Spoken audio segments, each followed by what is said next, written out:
जय भोलेनाथ। आज हम आप सबको शिव चर्चा गीत सुनाने जा रहे हैं। सुनिए, कमेंट में बताइए कैसा लगा। बहुत ही प्यारा शिव चर्चा गीत है जिसमें भोले एक औरत को मतलब एक औरत के ऊपर है। टाइम नहीं मिलता है क्या करती क्या करती इसी के माध्यम में है आप सबको शिव चर्चा गीत सुनाने जा रहे हैं।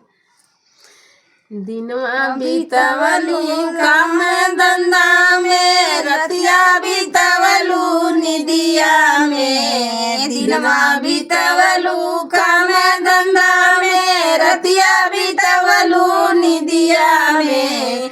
एको मिनट ना सिरवा झुकवलू जाके शिव चर्चा में। एको मिनट ना सिरवा झुकवलू जाके शिव चर्चा में। सब दिन रहली सासू के बस में, कबो न गई शिव चर्चा में। सब दिन रहली सासू के बस में, कबो न गई शिव चर्चा में। सासू के भेजब गंगा नहाए, तब जाइब शिव चर्चा में। सासू के भेजब गंगा नहाए, तब जाइब शिव चर्चा में। दिनवा बीतवलू काम धंधा में, रतिया बीतवलू निदिया में। दिनवा बीतवलू काम धंधा में, रतिया बीतवलू निदिया में।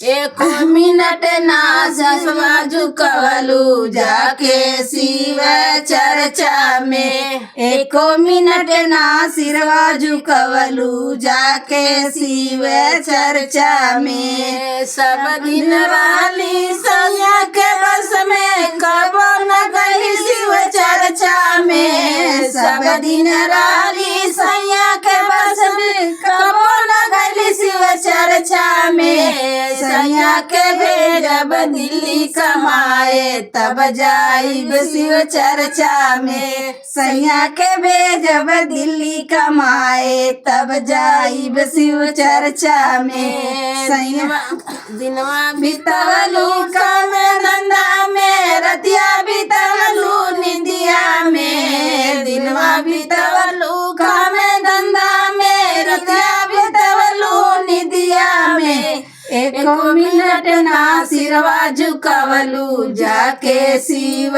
चर्चा में। एको मिनट ना सिरवा झुकवलू जाके शिव चर्चा में। जय भोलेनाथ। हर हर महादेव।